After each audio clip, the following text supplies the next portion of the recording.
Hi, welcome back to Elite Automation's YouTube channel. I'm Malachi, CEO and engineer of Elite Automation. So today we're going to show you guys how to add a robot tooling to your robot in Roboguide.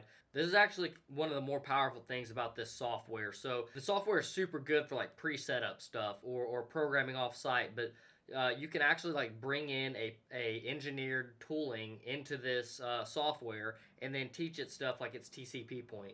We're not going to do that in this video, but maybe we can do a video like that in the future. If you'd like to see it, let us know down in the comments below. Today, we're just going to show you how to import a tooling and how to change a few parameters within that. Let's go ahead and jump right into the software.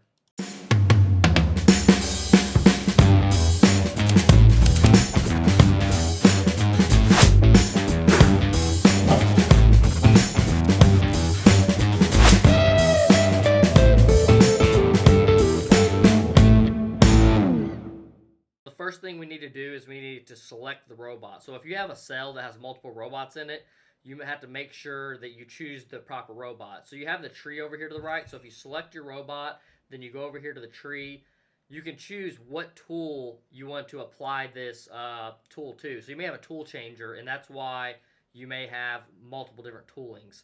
And whenever you're in your program, if you're using a different UT1, UT2, it'll change the actual tooling that's on your robot head. So we're going to just use a generic tooling that Roboguide already provided us, or FANUC provided us. And right here, there's the location values. We're going to lock these because we don't want to modify any of these values. We know that we're good.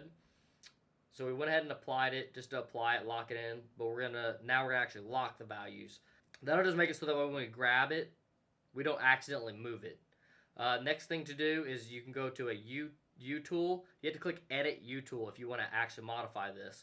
And basically, this gives you the ability to adjust your TCP. So that's very important because you may want to do a calculated TCP, and if you have a engineered tooling, that's exactly what you'll want to do. Now, we're not going to change the value on this one because it's already set to the proper TCP point, but that just kind of gives you an example of how you may go about editing that should you need to. Hopefully, this video was useful. Just like a quick little video that maybe pointed you in the right direction and being able to find out how to get to the things on Roboguide. If you have anything in particular you'd like to learn, put it down in the comments below. We're covering all topics automation. Catch y'all in the next one.